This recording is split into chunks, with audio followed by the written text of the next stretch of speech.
Hi, my name is Fiona Boulton. I am a fertility activator and a fertility healer, meaning that I can help my clients to activate their fertility by healing their body, bringing their bodies back to a happy, healthy state. And I have been awarded the title by the Fertility Show as having the revolutionary fertile lifestyle program that commands an 80% success rate. That means 80% of all my clients have happy, healthy babies. So I've got some interesting things to share with you, and one of them is debunking the supplements industry. So when we're trying for a baby, it seems natural to want to improve your nutritional support because nutrition is key. It's one of the 5 main keys. So it's not the only key, but it's one of 5 that's essential for faster fertility success. Let's have a look at the supplements that you get to choose from. And I was looking deeply, I did a lot of research around this as to what they term as a good supplement. And as a good supplement, what rates in there is the price. However, the most common ones on the market worldwide that I have seen so far in the Western world is the fillers and the binders. And they will actually list fillers, binders. And you want to avoid those fillers and binders, because what's a filler and a binder? It means you think that you're buying a supplement that's this size, but actually it's minuscule. So they're filling it with other things like sand, tree bark, and there has been some studies though that say that tree bark does help with fertility, so it depends on what tree bark they're using. Maize, it's a cheap filler. Rice, cheap filler like rice flour. You know, rice and maize are not fertility foods at all. Sometimes they fill it with potato, like some probiotics are filled with potato. You don't want that. So look at ones that don't have fillers and binders. It's purely the supplement, and then you've got the outside casing, which again needs to be healthy too. So looking at that, you then want to avoid things like titanium dioxide. Okay, we don't need titanium dioxide for fertility. We don't want certain E numbers either, so be careful of that, and certain preservatives. What I find a lot of in supplements is magnesium stearate. This is a toxic lubricant. And it's a toxic lubricant that makes the machines churn out that supplement faster.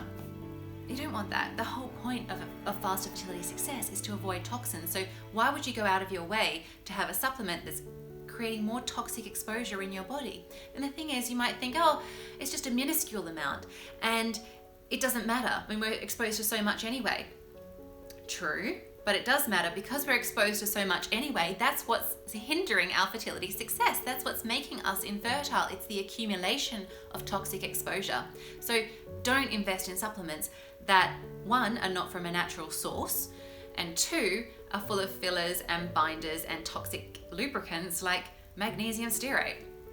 So other things as well that often sneak into fertility supplements are soy. Soy is not a fertility food. It's not ideal to be having soy. Soy is estrogenic, and that means that it's going to be affecting your hormones.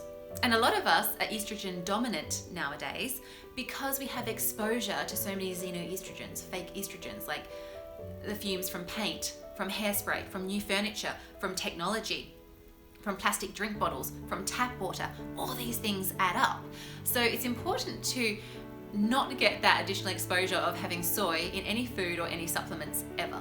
Yeast as well, it's a cheap filler. We don't want it. A lot of cheap supplements will use a B12, a synthetic B12 in the form of yeast.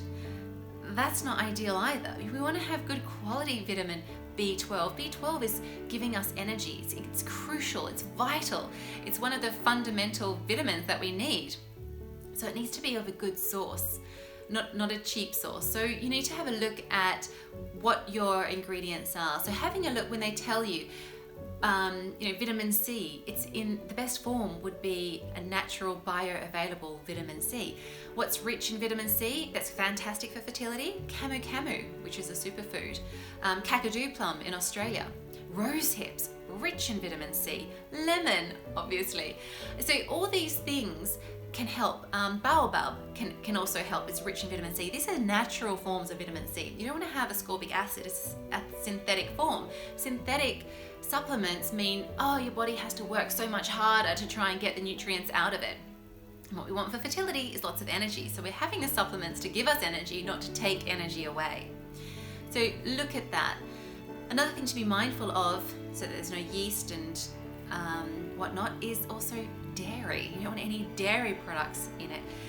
Dairy is not that common. It might be common in probiotics, so do look into that. We don't want to have dairy at all, really, for fertility. It's not going to help with fertility in the long run.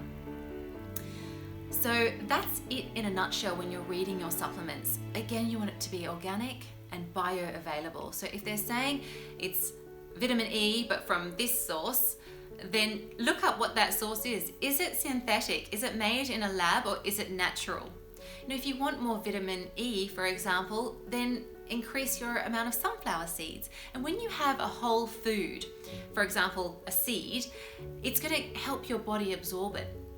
If you want to have rich amounts of potassium, magnesium, and calcium, which is essential for healthy bones and for holding your pregnancy through to full term, because it will also help to process that vitamin D, then you want to have things like sesame seeds or tahini, that grounded sesame seed spread. That's going to help with your fertility. So it's looking at ways that you can actually absorb it into the body. There's no point just having supplements that you're hoping are doing a good job and they're not.